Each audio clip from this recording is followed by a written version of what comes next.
I thank I thank our management of Nagarjuna Group of Institutions, mainly MRS Bhanu Chaitanya Madam, COO of NGI Groups, and I thank our beloved director Gopala Krishna HG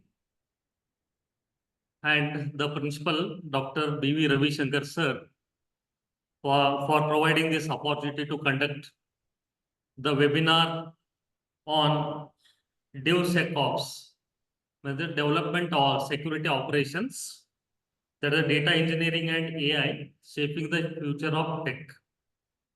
So I take this opportunity to welcome today's speaker, and I am very glad that 20 years ago, past 20 years, like he's associated with me because he is my best outgoing student in my first of the college, Mr. Ved Prakash. So here now the brief introduction about Mr. Ved Prakash. Mr. Ved Prakash, working as a data engineer at GitLab, has over 15 years of experience in data engineering, specializing cloud platform, mainly GCP, AWS, and Snowflake, programming Python and PyShark, and tools like Terraform, DBT, and Monte Carlo. He will be joining us from the Netherlands for the webinar on the topic DevSecOps, data engineering and AI shaping the future of tech. With a track record of leading the development of data products for supermarket chains in the UK and US, Ved excels in the full data engineering lifecycle from pipeline design to infrastructure management. He thrives in collaboration and mentoring teams and creatively solving complex problems to drive impactful business decisions. With this brief introduction, Mr. Ved Prakash to this particular webinar. Now, over to Mr. Ved Prakash now. Yeah. Thank you, sir. Thank you. That was a great of you. Thank you. So, hi everyone. Good afternoon to everyone back in India, back home. So, yeah, missed home a little bit far from you. So, I was not able to physically come. And sir said that, okay, you can do online. So, yeah, in the IT world, online, and here we are. So, yeah, the topic which we are going to discuss is mostly about development security operations. It's a very big thing in the today's IT world. When you look from the engineering perspective, what it is, I will give you a little insight about that. Data engineering, which I primarily, my profession has been from over the decade, which I have been working, and AI, the new thing which is in the market, and how it is shaping the future of tech. I choose this topic just after doing some research, thinking like for a college student, when I was in college, I didn't had a single idea about these things. I was just an engineer who knows to code. As sir said, I was a student, and in the college we learned how to code, but I didn't do any practical implementation only when we reach the final year and where you go and start doing your project and you go and explore the outer market. But at that point of time, the buzzwords was Java. You talk about Java, everyone have .NET, or do you know Oracle or Unix? These four, five primarily terms, PHP, maybe a little bit people were talking about at that point of time, but no one was talking about DevOps, DevSecOps, data engineering, and AI. So yeah, this is what I'm gonna talk about today. So thanks everyone for joining. Please let me know if you are not able to hear me clearly, then we can do any tuning. Sir, it's all right, right? You're able to hear me?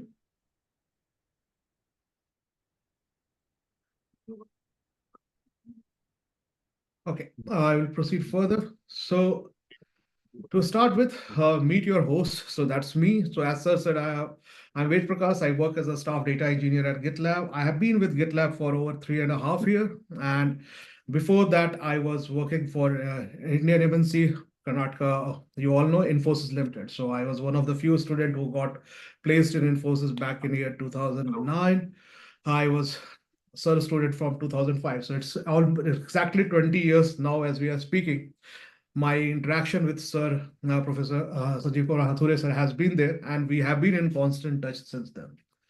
So when I was with Infosys, I was placed and just I did my stint with Infosys was pretty long. I stayed there for 11 years. I was working for Infosys London, Mysore first, and then I shifted to Infosys London. And over London, I was building a data product. So I was working for one of their analytics client, and that was a very one of the niche area when I joined that. And over there, I was building a smart analytical data product, which was helping these retail chains. When you say retail chains, right, it's like Big Bazaar, uh, Reliance Supermart, what we have in India, or you pick up any stores which, when you go to the shopping mall, all of them are retail chains in the world. And the product what we were building was quite interesting, quite intriguing. Just to give an example, what I have built and what I'm very much passionate about in those 11 years, when you go to any supermarket, for example, you go to a Big Bazaar and you go for the cold drink section or drinks section to look for cold drinks. Over there, you find very next to the cold drink section, snacks kept, chips, fries, and all those things. Have you ever wondered why it is kept like that? Why not drinks and chips are kept aside? Why chips is kept at the gate, drinks should be kept just next to the food? There is a logic, there is a data, there is a technology which sits behind, and that's kind of product which is getting built through the data. And that we engineer built it. And I was part of the team who has built that kind of product, which helps retailer to say that you have how to increase the sales throughput maximum of the store to a point where the sales goes just parallel. Sales go in the parallel, I mean, say the profit of a store becomes stable, constant. It won't increase further. And how do you reach that? That's a very complex term, right? You won't be able to get it just by saying that, okay, I place it this side, and that takes a lot of time and effort. So I built a product which was called Space Planner, and that is the tool which helps to the stores to lay out their products in the store. So that's on a very low level I'm trying to explain. So this is the product which I have built, I was part, and which I've been doing for one of our clients for 11 years. It was being sold to the clients, biggest retailers in UK like Sainsbury, biggest retailer in US like CVS, Spartan, Madison, the big giants of the retail world. And in the last year, in the 11 years when I started my career over there with Infosys, I started as a system engineer, like everyone else do as a fresher. We come out of college, we go to the Infosys training, and then we join uh, what I say, the main course or the mainstream of the IT world where everyone is working to build a product, to support our clients and all. And over a decade over there, I was working, only thing which had with me was my knowledge from engineering, which it was time to implement it in real time.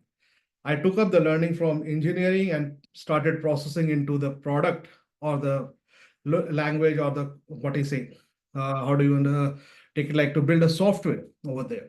And in that 10 years of time, I was very much passionate about data from the very start. I liked Oracle database. That point of time, Oracle database, everyone used to talk about. I learned Oracle. I know I was trained in Unix scripting, so I learned Unix scripting, and those were the two things which I was very much confident.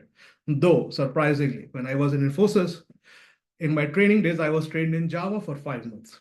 But when I went to the production, like a real production, the first project which was given to me was Oracle and Unix. And at that point of time in last 11 years, data used to sit in the very back bench. People wanted to know, were thinking, okay, data exists, but everything was technology, the front end, the UI, what people see. But data was not considered as the first row candidate or the VIP candidate in that 15 years back. But over the decade, this journey which I have seen, the data has moved from the first row to the last row, from last row to the first row. And this has changed a lot. So by the time I left Infosys, my career at Infosys, I was leading the data product for my client. So I was a data product lead working for one of the smartest product built for retail chain for CPG licensing, and was flag bearer for adopting cloud infrastructure for data warehouse in the Snowflake. So I picked up a Snowflake is I'm not sure all of you have heard of it, but I'm pretty sure all the engineers know database. And if you have not heard of it, go and look for Snowflake. It's a cloud-based data warehouse platform. And it came to the market in like 2016, early 2016. I was one of the early adopter. And yeah, till now, I'm still using it. So I've been using Snowflake for over 9 or 10 years.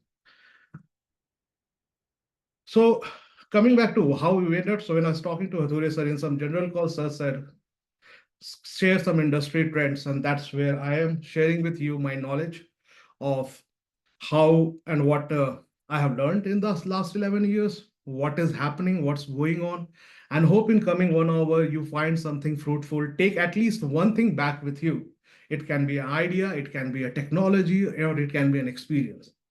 So taking to this, we move to the next, that what is the agenda of today?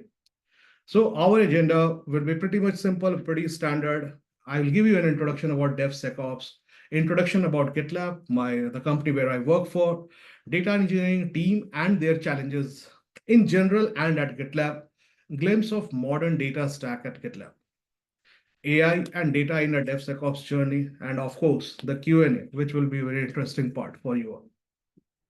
So let's start. So what is DevSecOps? So when we say what it is it a tool? Is it a philosophy? Is it a holy grail? Or is it something big, red, shiny button to solve all your problems in a software development? What it is? Or is it a methodology? Is it like an agile? Is it a software development life cycle, which we have learned, right? SDLC or the waterfall model. What is this? What it is? Or is it just a buzzword?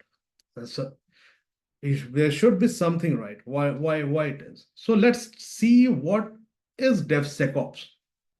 And just a question, Hathurya sir, are you able to see the screen, right? I didn't check that. Yes, okay. It is visible, sir. It is visible, right? Okay.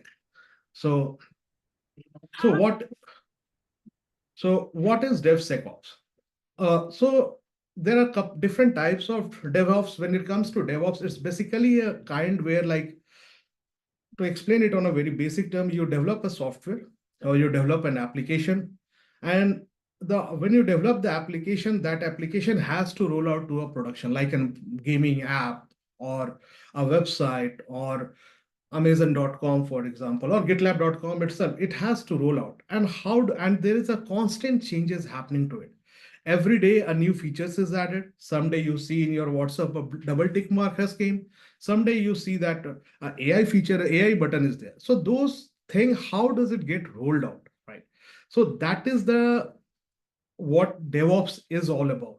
How to smoothly release the features or upgrade your software and do this so that user do not, user means you, me, the end user. For example, WhatsApp, you use, everyone uses us, I think, sitting over there, me over here, and everyone across the world. If a new feature gets rolled out and it creates an outage on WhatsApp, there is a huge chaos, right? So if there is not a strong DevOps thing which is sitting behind this release of the new upgrade of WhatsApp, the software will just go for a toss, right? People will lose trust in it. And that's where this DevOps becomes a very crucial part of journey for releasing a software to the market. Let's take it in that way. Let's understand from there, like that's the what it is. So earlier in the older days, people used to do a siloed DevOps. Okay. That is bring your own DevOps. And siloed DevOps are known as traditional DevOps, refers to software development and operational approach, where different teams or department works in isolation with each other. So with different teams, different, like a development team, there is a testing team, there is a validation team, there is an operational support team. Everyone working independently. Everyone has their own way of doing the development. Everyone there has their own way to do the validation. And when the things rolled out to production, it created a chaos, right? If it is not integrated. So in silo DevOps, there was there's challenges like lack of communication. Team don't effectively share information or collaborate, causing delays and misunderstanding. It was a slow process. Development testing and development cycles can be slow due to hands-off between teams and lack of coordination. Increased risk. Errors and security vulnerability may go unnoticed for longer period due to limited visibility across the development pipeline. Just a second, sorry about that. Okay, yeah.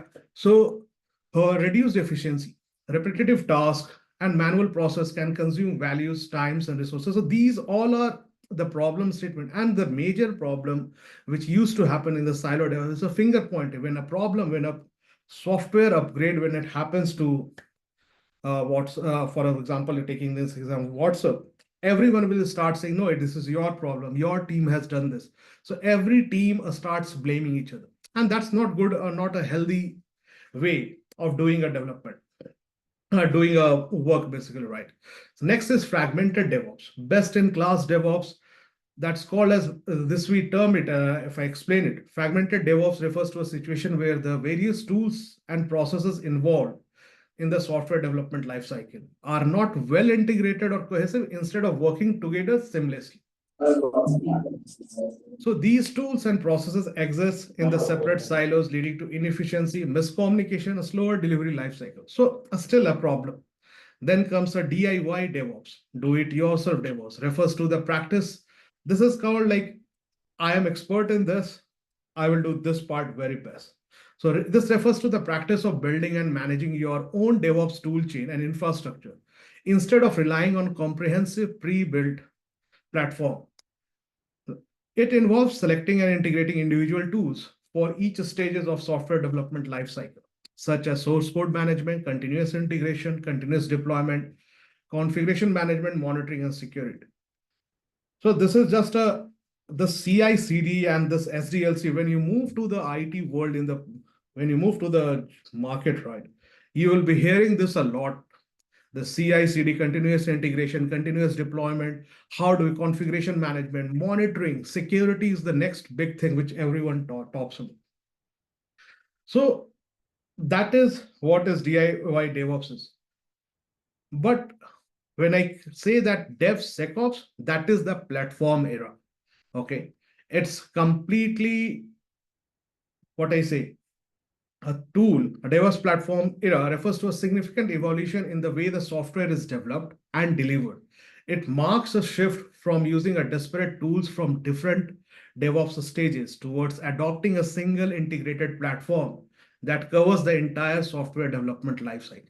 So this is what is DevSecOps. It is a platform where you can do the whole thing. You have a unified platform where you do a single application with one interface and share the data stores, streaming collaborations and communication. So as I said, right, silo DevOps, you had a communication problem. This gets solved when you have a platform. Complete life cycle coverage, all stages of DevOps from planning and coding to testing, development and monitoring are integrated into one platform. That's the beauty, right?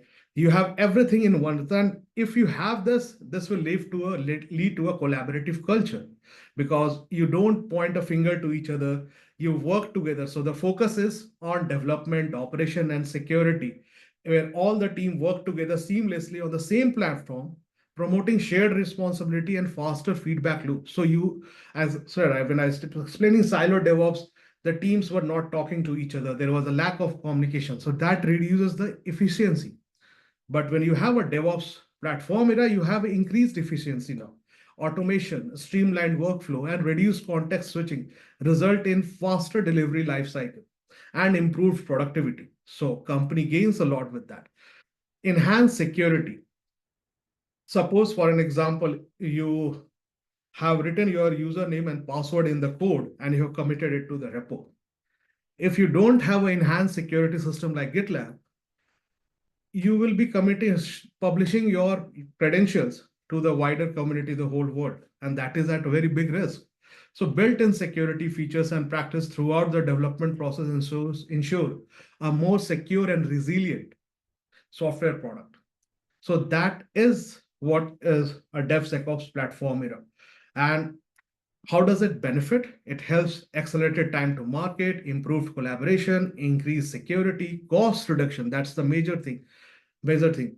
And GitLab, that's where the GitLab comes in. GitLab and the DevOps platform era. GitLab is a prime example of DevOps platform that embodies the characteristics of this era. It offers a comprehensive suite of tools with single application, enabling teams to collaborate, automate, secure their software development process seamlessly. So this is what DevOps and as a GitLab where is doing. Now look at where DevOps is going, right? So we understood it. So where it will go. And I bring you to the next slide where you see this, right? This picture. This is the DevSecOps. So you start with the code, you move to plan, or basically you start with, this is a whole cycle which repeats by itself. Code, plan, release, deploy, monitor, and both things are running in a parallel, right? You have see the code, plan, test, build is one cycle. Code, build, test, plan, release, deploy, operate, monitor, right? And this whole thing is covered with the security and the compliance because that's the main part. So DevOps integration of development security operation is evolving rapidly. In the future looks, you will have a shift left security, AI and machine learning in security. Everything will just come in over there. Automation and tool consolidation. That's going to happen. Infrastructure as a code security. That's what saying that with the growing adoption of infrastructure as a code, there is an increased need for security checks, right? You don't want to expose your username password to the wider network. Remediation and continuous improvement. You have to be continuous. So how fast a feature gets released. And that can be only done to a platform which is secure and easily iterable, it easily deliverable, right? You don't have time go to market, takes uh, time to release a product after 6 months. Maybe the competitors are already there. So you have to be fast. You have to be iterative. You have to fast, smart for this particular thing. So looking at this slide, you will see it a lot in my whole presentation. So have a look. This is when you talk about our software development lifecycle, right? SDLC or the waterfall model or agile model or a you Kanban model, whatever you talk. So GitLab as a platform does everything. It helps you in planning, which is like team planning, portfolio management, service desk, quality management, design, create. That is the source code management. So we have the code review, wiki, web ID, snippets, verify. That's very crucial thing when you talk about verify. If you see here, we have the continuous integration, code testing and coverage, performance testing, merge trains, review application, secret management. That's a very, very important features in the world of IT when you play with a username password as a part of your job, right? Package registry, security, release.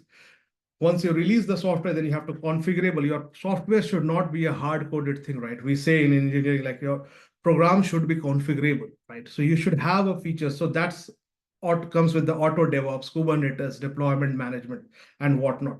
Then comes the monitoring of the software. That also can be done within the same platform. You can do the governance, like you can enforce security policy, vulnerability management, dependency management, and whatnot. And finally, the manage. You can manage the whole ecosystem like subgroups, DevOps report, value stream management, which helps you to identify how is your team productivity working on. And that's what the platform, GitLab as a platform does it for you. Now, look at what's the difference between DevOps and DevSecOps. If you look at DevOps, it's a combination of development plus IT operations plus application delivery. So that yellow area, which is intersection of the all the three set, is the one which we say DevOps. Whereas DevSecOps, there is a fourth component coming in, security, right? So development, security, operations. So that is DevSecOps. That's a very niche thing where you're able to ensure your customer and their client that security is also considered in this DevOps lifecycle. When you look at this is the same, a little bit more elaboration. How does a particular thing work and how the security features come and help you? So if you look at normal DevOps, it's a code commit. You do a merge request, you do a deployment. But DevSecOps comes in and it's help the developer and the security team to validate that is this product needs to be deployed, is it secure, is it uh, is it a secure, it is not going to impact the production, can we monitor this app and all those things. So that's where the DevSecOps part comes in. Okay, so let's jump in. So how did this all started? So want to give you the context how to build the data product or services, why to iterate fast, why to use the best you have around, like great DevOps tool, why to give the op community to be transparent, why to focus on result. So why is this all needed? Is there a need? So this is why I am here, and this is what I am here to give you the context around this.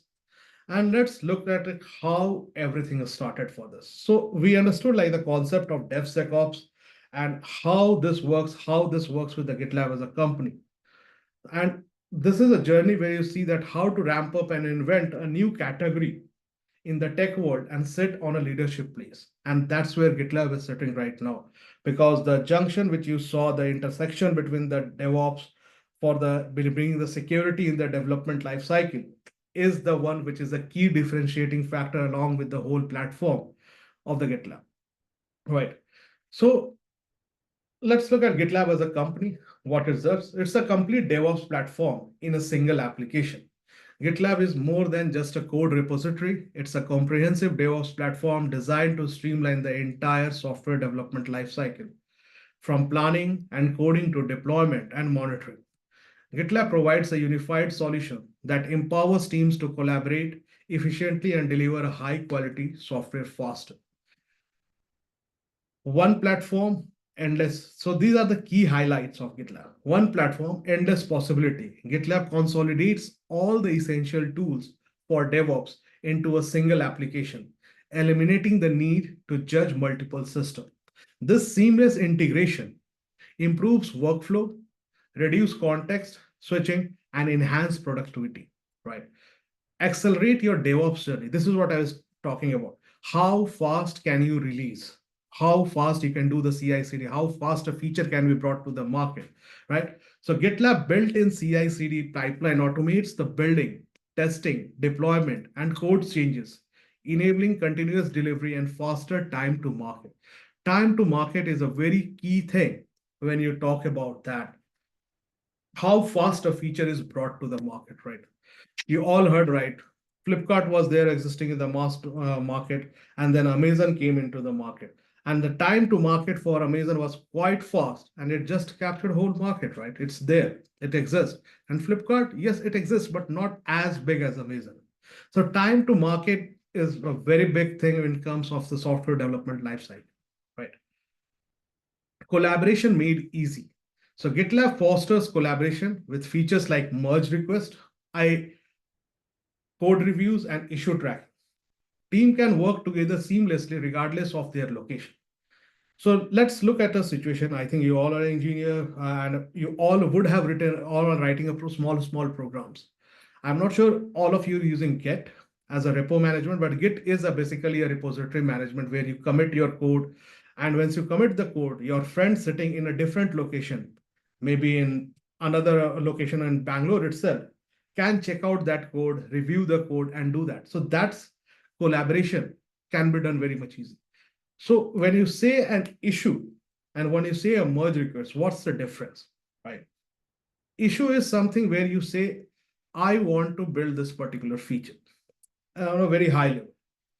And merge request is kind of like a feature where you say that, okay, now that is where actual coding happens. You don't code in issue, you code in the merge request where you check out your branch from the repository, you modify the code, and then you commit it. So that creates a merge request, which will say that this code has to merge into this main software itself.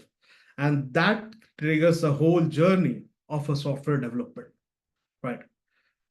Security at every stage. GitLab prioritizes security with built-in features like a static application security SAST, dynamic application security like DAST, and container scanning.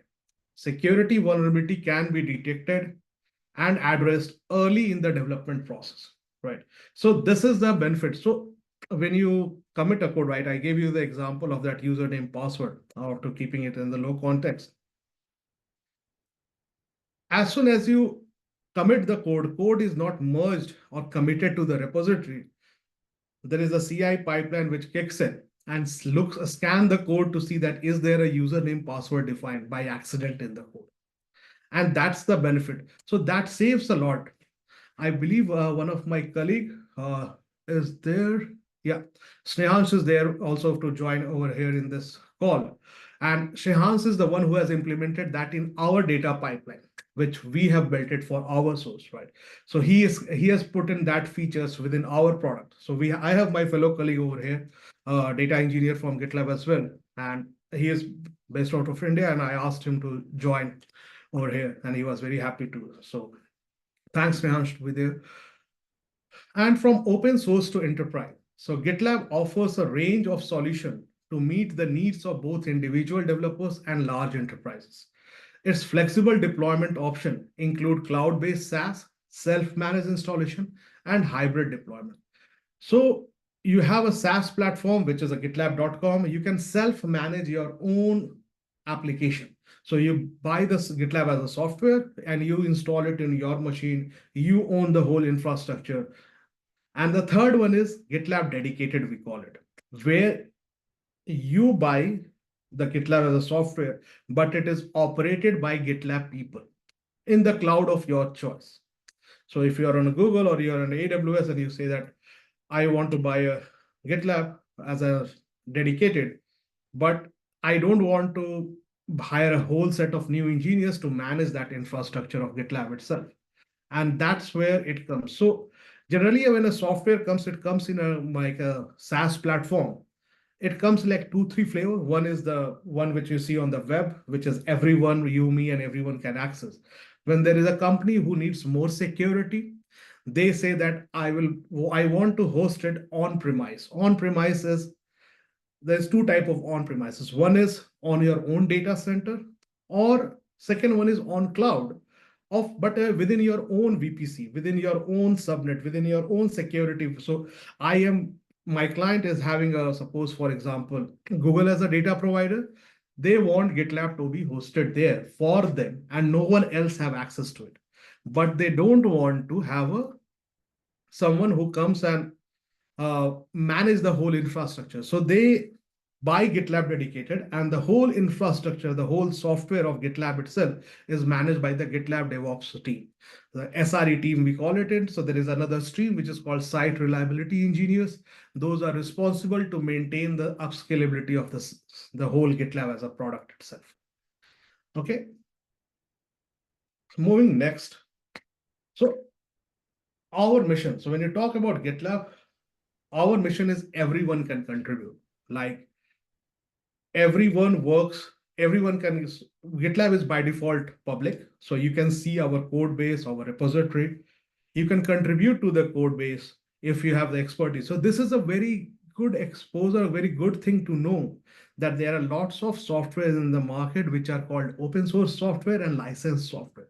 GitLab is public by default, so you can install open source software and the free version yourself. You can validate. Also, you can contribute to the software itself.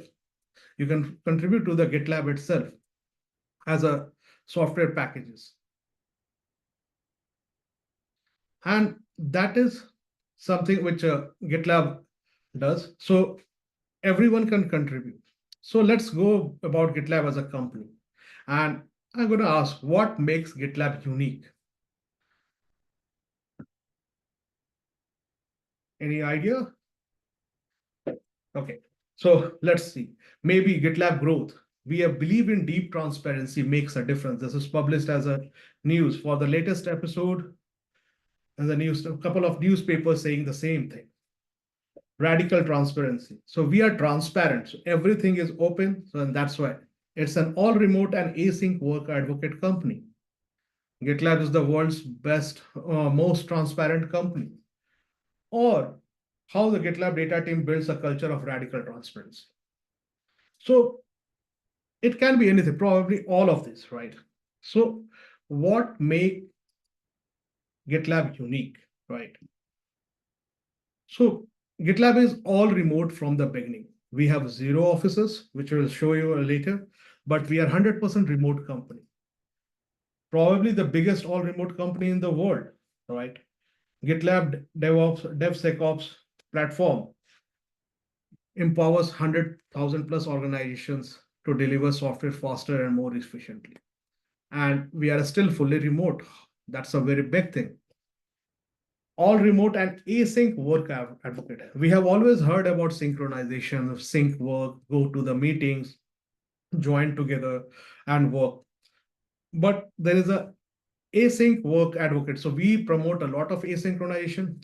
We as a data platform team are geolocated across the globe. It's not possible that a person sitting in India can attend all the meeting in US, right? And similarly, me, I can't attend the meeting happening in Australia because it's too early, or in Singapore. So we promote the async advocacy where you have an agenda. Every meeting over here has an agenda. You fill in the details, your question answers. Every meeting is recorded, same as this presentation is also recorded. Every meeting gets recorded. People come back, I come in, I log in, I see the recording of the meeting, and I see the agenda. There is a question which I have put, people have answered that, and that's how we do asynchronous. What would be other things which makes GitLab unique? A global leader in distributed work. So we are distributed across the globe. We have team member across all countries at this point of time in the world. And maybe the GitLab credit values. So GitLab stands with these values, and where each of these letter credit is credit, we call it. Each letter C stands for collaboration, working together to achieve a common goal. Results for customers, focusing on outcomes and delivering values to the customer. Efficiency, optimizing process and resources. Diversity, inclusion and belonging. Fostering a welcoming environment for all. It's a very highly diversified organization. Iteration, continuously improving and adopting. So we GitLab believes in this. And the last one, T stands for transparency, maintaining an open communication and sharing information. And this credit values is just not a value for us. If we stand with this, each and every employee at GitLab stand with this credit values. You will see if you interact with the people, you will see all this value. For an example, this particular webinar itself is a very transparent. People are aware that I'm doing a webinar. That's just an example to say that. My colleague is there who is there also answering questions and looking at people's questions. So we are very transparent. People join, and it's a very collaborative team, diversified. People are present right from across the globe, as I said, right from Australia to Singapore, India, Bangladesh, Pakistan. You name the country, there are people present in GitLab from that. US, Netherlands, wherever you say. So again, to come back to the what GitLab is doing, right? So we discussed about DevOps and what is officially we say the GitLab. So we say that it is a DevSecOps platform delivered as a single application to help you iterate faster and innovate together, right? So that's what is GitLab doing. And this diagram, these couple of slides will be very much bigger because this is the core of when we say DevSecOps, these things just come in picture, right? So you do a planning, you do a coding, you build, you test, you release, you deploy, operate, monitor.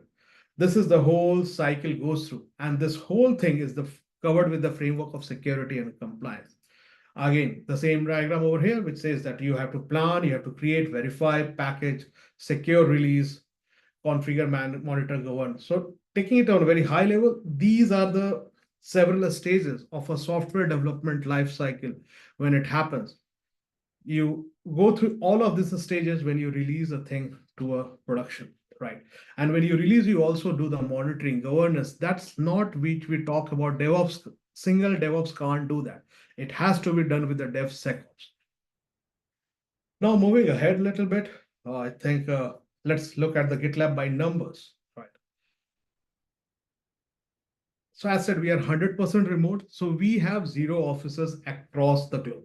So we don't have a single office, no sales, no sales office, nowhere.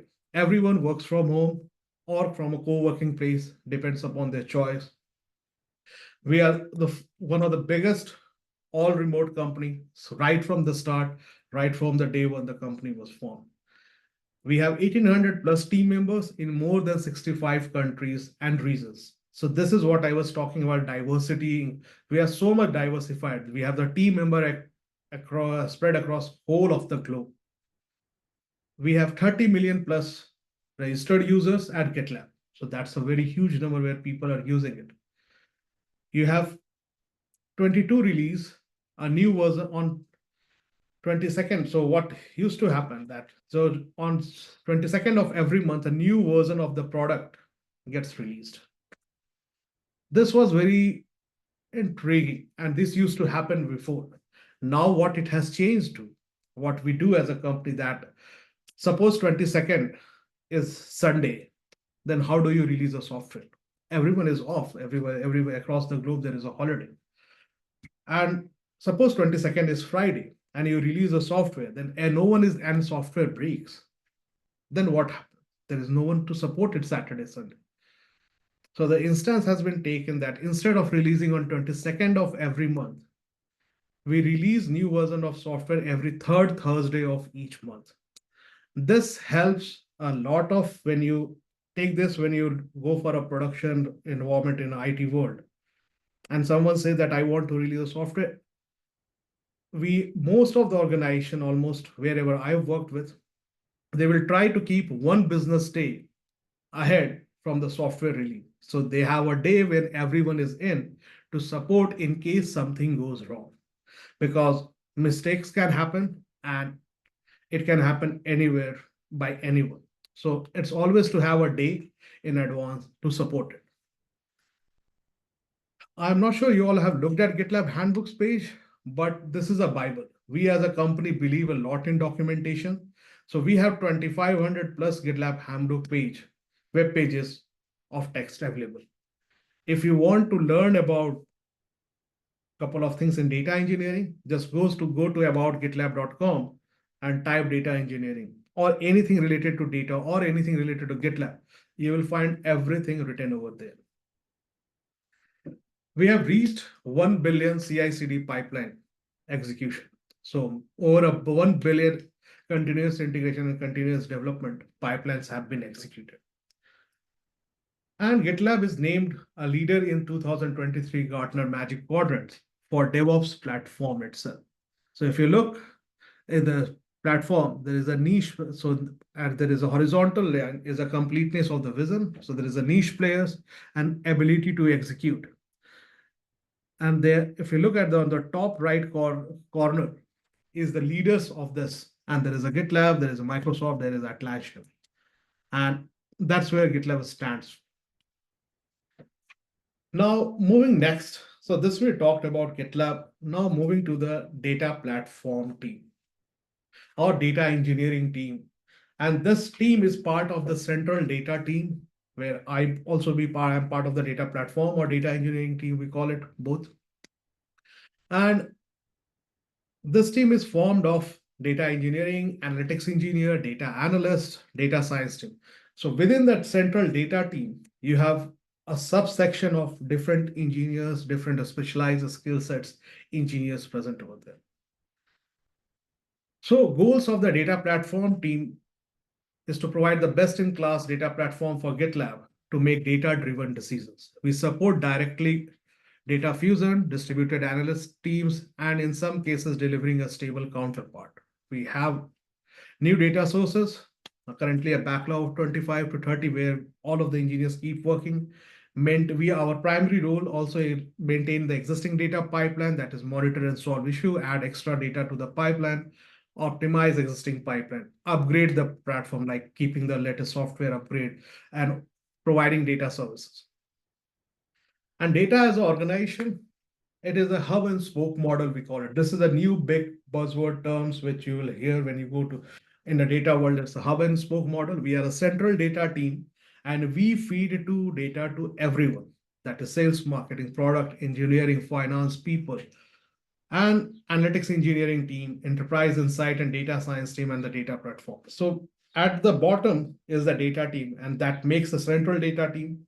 And on top, if you see, we are serving all these different departments or things. Like, for example, take library in your college for an example. Library is like a central thing which serves each and every department of the college, right? Every student from different department can go to library and pick up a book from there. Similarly, data team, you have data, central data team has data for everyone, and sales team wants their related data, finance wants their, and that's what this hub and spoke model does it. Okay. So next is this thing. So long story short, what are we doing? And what's wrong with this? If you read this and if you're trying to understand, we are using our product, which we are using to build our product, to build our data product to analyze the data from our product. How does this sound? It's confusing. It's unclear. This looks like recursion. Still confusing, right? How do you solve this? This is basically what I am trying to say. What happens? How do we make this clear? How do we? So let's jump in and let's see that how we iterate fast, why to use the best you have around you, give the community, be transparent and focus on result. How does this help? How does the credit values and everything helps us? So let's look at the data team missions. What is the current state? It's a deliver results that matter with trusted and scalable data solution. That's our current state. And when you look at the data value pyramid, you have a context. So as an engineer, you are aware that I have individual facts, dimensions, features, measurements, information. You have information like organized, structured, categorized, useful. Uh, and then you need to, so you have a context of the data, you have a meaning out of it, and then you want to derive the insights out of the data. What's going to happen? You want to synthesize the data, you want to discuss about that, and then you want to see it. Then the wisdom comes in picture. So data capabilities model. So when you say the context, when you're aware of the context, it's called descriptive analysis. Understanding what has happened, right? That's what it is. So you have a data, you want to know what has happened. That's the context you gather. You want to take out the meaning out of it. That's called diagnostic analysis. Understanding what made it happen. So why there is so much there is so taking an example of a college, there are 100 students today, and tomorrow all of a sudden there are 500 students today in the college. So context is there are 500 students today. That's the descriptive analysis. Diagnostic analysis is why there are 500 students today. Yesterday were 100 people kids. So why there are 400 extra? Maybe there is a science fest. Maybe there is a cultural program, and that's why everyone has come in, because irrespective of their college timing, everyone came to join that cultural fest, right? So that's the diagnostic analysis. And then comes the insights, the predictive analytics, right? So that is when the management predicts that tomorrow is a science fair and we are expecting a crowd of 500 people. We need to be prepared with the water, with the ambulance service, with security, parking service, and all this. So that's a predictive analytics where you predict that this will happen. So understanding what likely to happen, that's called, and that is the data. These all things can happen with the data only, right? If you don't have a data, you can't plan, you don't get insight. And prescriptive analysis, understanding what action to perform to make it happen. Sorry. So what action to perform? So taking this science fair example, how will you be doing, what shall I plan it? So, okay, I need to order the water supplier vendor to supply a can of 100 cans so that people don't get thirsty, right? So so that's, everything is driven through the data capability. It's all within the data itself. So now going further, look at the challenges what a data team have and versus the GitLab platform as maturity as well, right? So we as a GitLab as a data platform team, we extensively use GitLab product itself to build all of our things. So data team maturity, gap between data team maturity versus GitLab.com maturity. Data volume is growing, right? So how to scale an entire ecosystem in efficient way? GitLab is growing, our data volume is growing. Orchestrate and harmonize, synchronize multiple teams and stakeholders.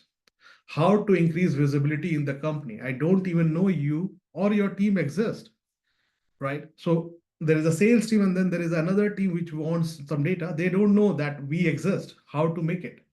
So what to do, how to act, how to overcome, and how to be the best of the breed. That's the thing what we are trying to solve.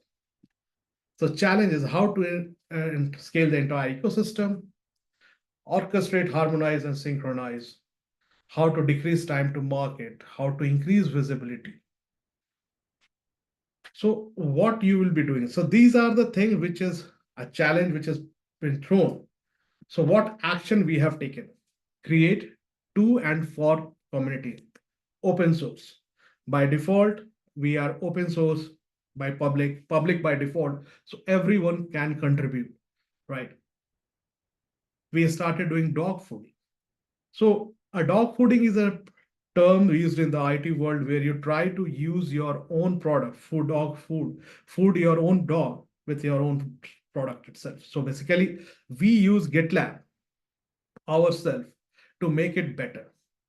We are the first customer of GitLab to say that GitLab works. This is the problem or this is the problem statement, because only when all the employee of GitLab uses GitLab, then only you will be able to sell it to customer, right? That helps a lot. So best way to understand how GitLab works is to use it for as much of your job as possible. Embrace and cultivate DevSecOps culture. That's another action. GitLab Git flow push frequently. So GitLab is you create an issue, you MR, embrace the culture of embrace and cultivate DevSecOps culture. Iterate fast, move fast, release frequently. You create an issue, you create a merge request. And if you look at this, then there is a certain action which comes on the people, because performing, storming, and norming, and again performing. So you have to be a people team, how to do it, right? How we do project management, hiring process at its best, stable counterparts, agile and resilient organization, ability to move quick and transform. So look at the tech stack, what we have. We use mostly open source, and this is the tech stack, a data tech stack. Look at GitLab. If most of you would have seen few of them as part of your engineering, it comes from right from we are on all the cloud, but Google is our primary partner. So we work with Google and AWS. We use Rancher, uh, Terraform, Kubernetes to do all of our infrastructure. So we use Terraform to spin all of our infrastructure in Google. So that's we are extensively using.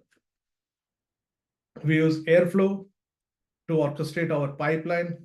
We use a snowplow to capture the event data. Event data is something when you do a click on a website like Facebook, that creates an event in the backend, and that data also gets processed with Facebook. So similarly, if something happens on GitLab platform, that data is being captured. So we use Snowplow for that. Fivetran and Stitch are used to create a data pipeline in a SaaS way. We use Apache Iceberg for a couple of our POCs and Apache Spark. If you move next, this is the core of programming when it comes in. We use Python, we have Permafrost, we have DBT, we have Singer.io, we have Meltano. These are the tools or the languages what we are using to transform the data and do it. A Snowflake is the cloud data warehouse for the whole of data platform team. That's a very nice tool in the market.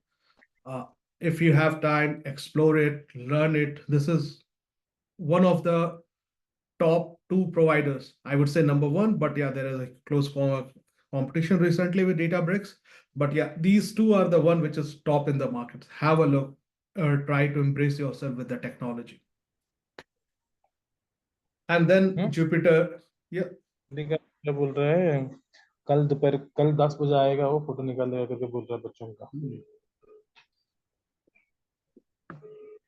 Okay.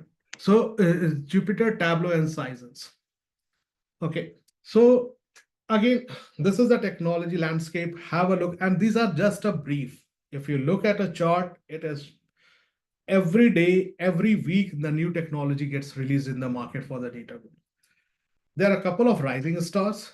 Have a look at them. DBT is the data build tool, powerful command line tools and development framework designed to transform data within your data warehouse. It's combined SQL simplicity with software engineering best practices, making data transformation reliable, efficient, and collaborative. So if you look at this diagram, right, engineering and analysts have different tools to answer the same question, deepening analytics depth and lengthening the time to insight. So you have disjointed table structure, stored procedures. Data engineers will work with the stored procedures, and analysts will try to make ad hoc BI queries with a disjointed table structure. So that's where DBT comes in place. DBT safely connects data development works so teams move faster together, helping to build an exception of knowing with timely data everyone can trust. In data world, trust on the data is the biggest question asked, that how good is your data? And that's where the next tool, Monte Carlo, comes in picture, which is a leading data observability platform designed to help organizations ensure the reliability, accuracy, and overall health of the data assets. Leveraging machine learning and automation, Monte Carlo actively monitors data pipelines, warehouse, BI reports, proactively identify, the keyword is proactively identify and resolve issues before they impact business operations. Because tools like Monte Carlo help you to say that the data quality is really great. And you can trust this data, the results which is coming out of this data set. We have another, so all of this tool like a DBT, which I explained, have a note about it, explore DBT. If you are interested in the data world and you love SQL, DBT is one of the good tool in the market, which will help you a lot. Okay, and it's an open source, you don't have to, a DBT core is open source. Monte Carlo is paid, but the next tool is Permafrost. This is our idea, sir. This is an open source tool designed to manage permissions and roles in a Snowflake, a cloud-based data warehouse. Simplifies the complex task of managing access control by using YAML configuration files. The key features for this are simplified configuration, automatic synchronizations, role management, extensibility, developed and open source by extensibility. And this tool is developed and open source by GitLab data team, which is me. Snehansh over here is one of the maintainer of that particular project. He maintains that project. If you are interested in code, go there, look at you, and you want to contribute, Snehansh would, or one of us would be reviewing your code and merge it to master. And these all are written in Python. So primarily whole of data engineering, we all work on Python. If you have a good hands-on on Python, you want to look at this tool and you want to contribute, because GitLab says everyone contribute, please come and have a look at it. Okay. And then this tools, the action tools are pipeline. If you see this diagram, right, it's like build, prepare, test, pen test, post test, and post cleanup. There are multiple tools in the software development lifecycle. And this is what we develop this pipeline. We use GitLab to build this pipeline. So whenever we commit a code, it goes through all of these stages for the code quality, danger view, everything, and ensure that code is of a proper standard. Test environments. We use a Snowflakes and we spin Snowflake zero copy clone features. All the test environments are destroyed each week based on the usage created on demand per issues. How does this help? That's the last results. The tool, enterprise data platform team in the open source world. Result, peoples. We get result out of this with roles and responsibility. We have data analysts and whatnot. All the team are data scientists, analytics engineer. So if you look, we have built people plus tool as a data science team. It helps to identify a very enable sales team to capture opportunities that increased annual ARR. Enable sales team to prevent reduction of annual ARR. Determines the profiles of customer. So this is the result what you achieve with people plus tools, and that's we say data science project. How this helps as all. If as a data platform team, now we have built all this ecosystem, we all this technology and all the marts and the dimension. Data is everywhere. Sales team gets their data, marketing gets their, finance, engineering, product. Everyone gets their data sets. We have a process now. A process is defined. Everything starts with an issue. We have a trusted data model, which is defining requirement, wireframe, data model design, model iteration, review feedback, model delivery. And we are the data champion, right? So this result, all the tools and the challenges what was given to us, this has resulted into this result. We have created a process, we call it ELTD, and the D stands for documentation. So the short-term directions, enterprise dimensional model, trusted data framework, data visualization, self-service data program. Long-term direction, contribute to open source data projects, deep analytics, capability to GitLab customers, align results with data value pyramid, data team KPIs. Now let's move further. Let's wrap it up before the AI kicks in. I think we are running out of time, so I will try to be mindful so we get a little bit time for Q&A. We are not done yet. Permanent iteration mindsets. So we keep iterating every time. We don't say we are done because we release in a small MVP, say a small cycle. We keep iterating on our mistake. Iterate and move fast and try not to get lost the bigger picture. So keep the bigger picture in mind, keep iterating, and that's how we work. Support from the core product, DevSecOps plus open source. We believe we should go for a boring solution. Some people call it best practice. So go for a boring solution, even though it's repetitive, it's good if the things works nicely. Be strict and disciplined to keep everything in the source control. That's one of the best practice of engineering, that you should always keep things versioned in a source control so you don't lose it.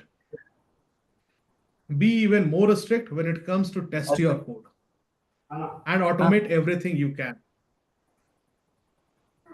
Be cruel and insensitive when it comes to your code base quality and quality checks and automate them. Make your documentation a first-class citizen as a single source of truth. This is a very important thing in the whole of a whole of engineering thing. We focus very less on documentation, and that creates a huge knowledge gap. So always have a focus on your documentation always. And we live with our values. That's the credit above. Now look back again. This is the thing which we're talking. We are using our product, which we are using to build our product, to analyze the data from our product. Now, after going through all of this slide, this is what it is. We are using product GitLab to build data product enterprise data platform to analyze the data from GitLab. This is what as a data team have done, right? And as said, GitLab, everyone can contribute. So you all are open to look at the code base, try to understand. If you can find some opportunity, please do it. Now let's move to the AI. When Nimble is not fast enough, how AI and data leverage our DevSecOps journey. So what is DevOps? Is it a buzzword? Do you remember them? Java, IoT, Agile, Scrum, client server. Have you heard of this? Mobile development, crypto, MTF, metaverse. I hope most of the words you would already have. Is this AI? Is this what it is? VR, AR, while develop Lambda architecture. What it is? Is this uh, operational database, XML database, no code, low code? What it is? Is it IEEE standard, ITIL, enterprise service bird, waterfall methodology? So let me tell you the secret. Okay. All buzzwords are mainly used by consultant to sell them to you and give themselves a well-deserving liquidative page. Another secret, at end of the day, developers will get things done as always. Being AI doesn't mean that you will not have. Developer gets the things done always. It was there before. That is, developers were there before, and it will always be like that. Engineers were there before, and they will still exist. It will just keep getting better. So what is the difference with AI? Is there any difference? Any answers to this? Okay, let's take it further. We'll have the Q&A for the last. So if you look at this cognitive, right, where the AI helps a lot. If you look this graph, there is a manual thing like chef, a storage worker, driver, and that's a manual and routine work, which AI can do. Then there is a routine plus cognitive work like accountant, customer service, radiologist, who person who does an X-ray. AI can help there, but it also requires a human intervention, right? Cognitive and non-routine work like manager, marketing, architecture, that is requires a combination of both. But non-routine work and manual, like elderly care, plumber, chef, these AI can help, but it is a mix of all, right? So let me tell you this thing, that there is no AI that can beat the human stupidity. So if you are feeling that AI will come and take over everything, no, it's not going to take over everything. So I'm not an expert for the human stupidity. So we will talk in today as it grows. Okay. So friendship between data and the DevSecOps platform. Okay. The holy trinity among data, DevSecOps with few seeds of AI can do very nice thing in the future. And that is, well, fine. Welcome to the party. The all ops era is here. So till now we are talking about DevSecOps. This is something which is coming all ops era. Data, AI, DevSecOps combined together and all ops, which will be coming in few years, you will be hearing a lot. Why did we start this journey of this? Leadership said, win or die. Everyone is having that. Everyone is having AI, and we should have it.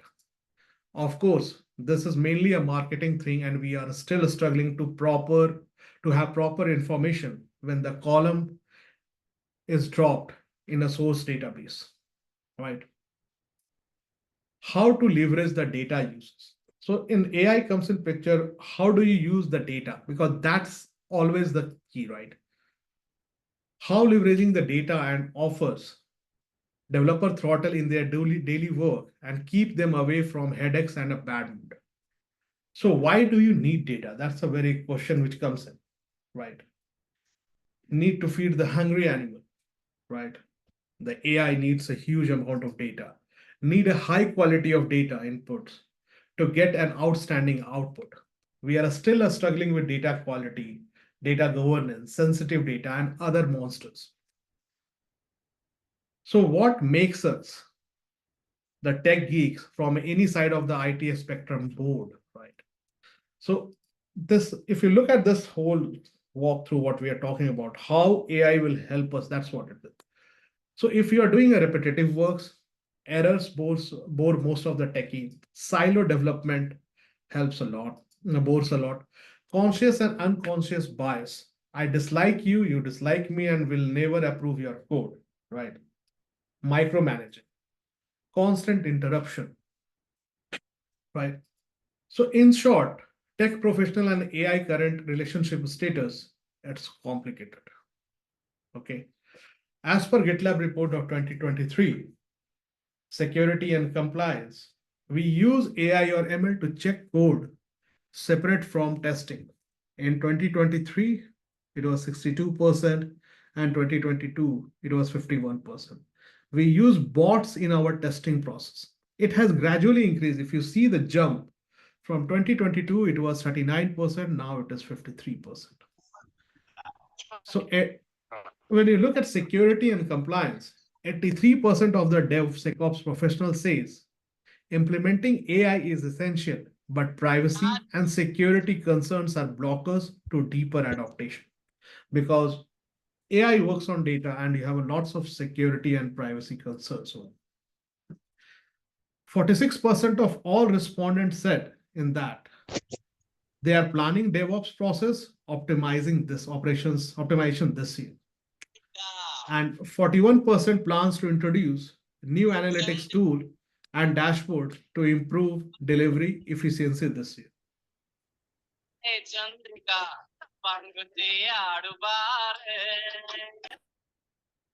So is your organization planning to use the AI in software development lifecycle?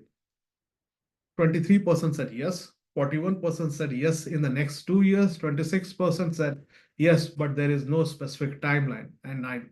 So AI, what is organization planning to, is still not there. And the major thing, which is still is widely open in the industry, that 81% of the respondents said they need more training to use AI in their work. So there are 81% of the individuals, those who are not trained to use AI in their work. So when looking at GitLab, what toolbox do we need to have? Integrated platform for this, tailored for us. The AI solution should be tailored for us. Not only to have an assistant to generate code, which will open a CSV file or type hello world. Security and compliance out of the box. What is that? Probably the most boring part of our professional life. My dear, AI tool explain to me what is a good way to leverage my tech skills and boost my productivity. That's what we look for, right? A smart support. So what should put a smile on people's face, right? When the work and delivery is fast enough, if you ask your managers, the right answer is probably no. Luckily, these days, there are plenty of steroid voice concept that can support you. And our option for that is GitLab Duo. Without the intention of selling anything, that can leverage, GitLab Duo can leverage the capability. What is GitLab Duo? An AI-powered workflow boost efficiency and reduce cycle times with help of AI in every phase of software development lifecycle. And the AI applies to all of these phases, right from planning till the monitoring, compares with security and compliance. To this lovely slide back, where we see it can be AI is used, the GitLab Duo fits in every place. And it will help you to plan, to create, verify, package it. You should consider and enjoy the next few concepts. It is not only about coding. 75% of developers' time is spent on tasks other than writing code. So supercharge your productivity with generative AI. A generative AI is a branch of AI capable of generating new content. It goes by code suggestion, code explanation, AI-generated test for code changes, vulnerability explanation, value stream forecasting, DORA metrics, which will help you to identify that what is the frequency. And DevOps teams are measured on the high performance. Supercharge the productivity with generative improved code review process. Merge request change summary from lazy people to lazy people. Issue comment summary. suggested reviewers, and merge request review summary. So supercharge productivity with generative AI. Then what's next? AI chat, duo chat, experiment a lot of them. Go log into GitLab, make an account, try to use this. It will give you some insight. Like, is AI your best friend or your worst nightmare on the developer journey? The question is so pathetic, but judgment will be more enjoyable, I pledge. Okay. No one stops the wheel of progress, neither our grannies nor you will. Right? If you look this 1903, we had a first airplane flight, and 1969 we had a moon land. Irrespective of lots of conspiracies and thoughts over there, but if you look, the journey has happened. We went to moon right from the first plane, so there was a change happening. And why is this question pathetic? There is no shiny red, big red button to press and sort out all of our problems, right? If you are scared of AI, then if you are a plumber, you should feel secure in this hype because AI can't replace a plumber, right? So you can skip the remaining few slides, but we are engineers, so we have to move further. Otherwise, AI is a nightmare for everyone. But if you look, this is me training the Python model of our AI product. If you look at the IQ score, most of the people is saying just tell the AI to be nice. But that is just, but the main thing, the main challenge happens on the top, the max, the 34 to 34%, that 34% barricade, the major one, that's where the huge engineering is required. So there is a huge development support and there's lots of work which is required still to be done for AI. So is AI your best friend or your worst nightmare on the developer journey? Let's repeat it. Or your great assistant. Let's take it in another way. It can be your great assistant. So do not worry, as you shouldn't split your paycheck with a super smart machine, right? It's your assistant. It will help you to do things faster. And let's wrap it up. Without any doubt, there is a great time to be alive.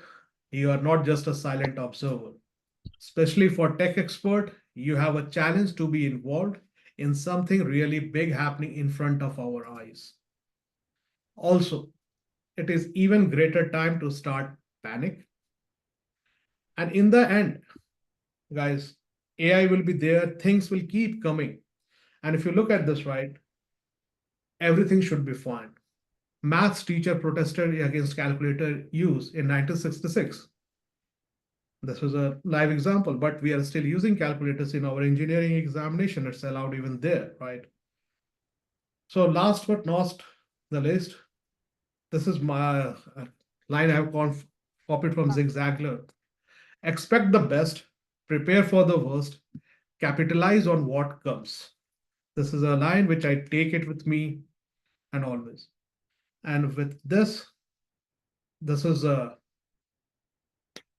me. You want to reach out to me, find me, scan the QR code. It will take you to LinkedIn. You can post your questions over there. And this is the end of the slides, and I will open the forum for Q&A. Thank you.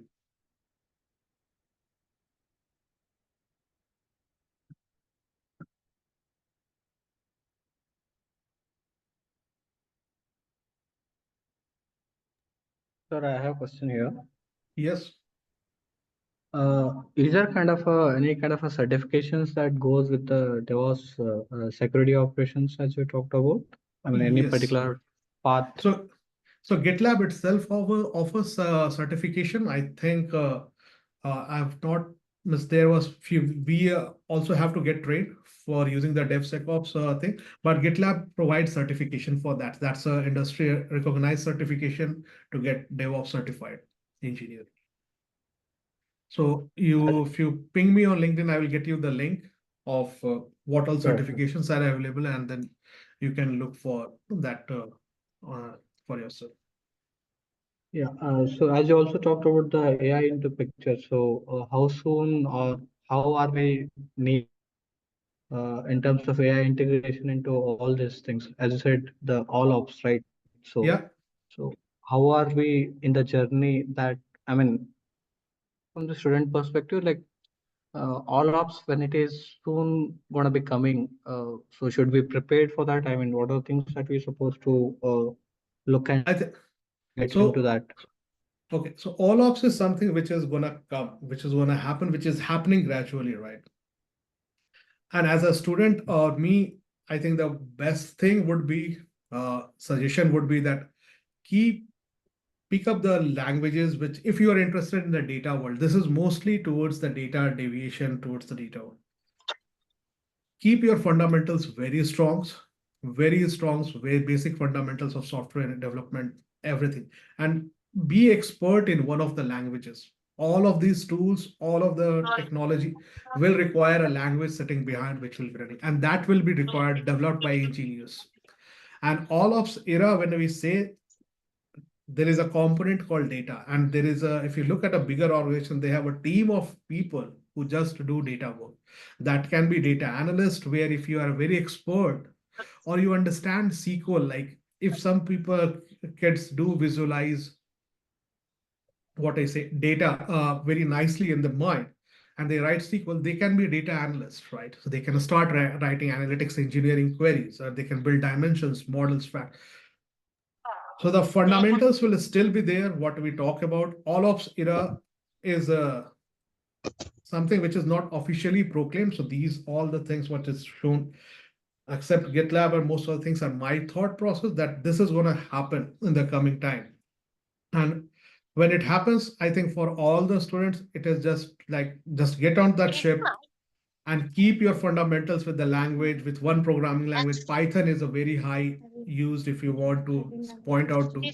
Golang is there, Rust is there. You can pick up a language, maybe even Ruby on Rails is another strong language. So these are the languages which will help you a lot in this journey to go through. Keep your programming skills as fortified, and then all of whatever era comes in, the AI will help you accelerate that. That's what will AI help you. You want to write a code, the logic will come from your mind. You will be able to logically. We had a paper like back in days, logical design, LD. I'm not sure it is still there or not, but that concept, right? That will come from human mind. AI will just help you iterate faster on it. So that's my say on this. Yeah, thank you. Yes, Venkatesh, you have a question? I think so. Oh, with Prakash. Yes, sir. Okay. Well, there is a question from our student is that there are any internship opportunities for the GitLab? Okay, so at this point of time, so GitLab do open internship opportunity, but I am will be not the best candidate to say about that. But if you look at LinkedIn of GitLab, I think that's the best place to keep looking for that. They open internship opportunity, but they don't open it like what I say. It will not be open all the time. When a team needs an intern, they publish it on LinkedIn. That's the best place to follow GitLab over there, that you follow GitLab on LinkedIn, plus on the careers page of GitLab as well. So those are the two places I would say. Generally, I've seen that we look for intern like a completely freshers, and that's a clear, how to say, that's a starting point, I would say. If anything comes up and if you all are interested, I will keep posting it to Hathure sir that there is an internship opportunity coming up in my team. I'm happy to pass it on and then it can go through a cycle. But at this point of time, I need to check. Generally, they do it, but it's not quite frequently to hire intern, I would say.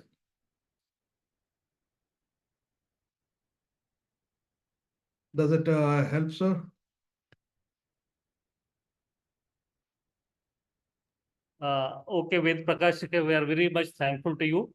Again, on behalf of the engineering technology, uh, thank you and for accepting our invitation. Yes, sir. Sure, sir. 1 second. Yeah. Okay. Yes, sir. On behalf of all our fourth and sixth semester student of ISC, I thank you once again. Thank you, sir. Thank you. Thanks everyone for listening. Maybe it's not so interesting, but hope you pick up something from this.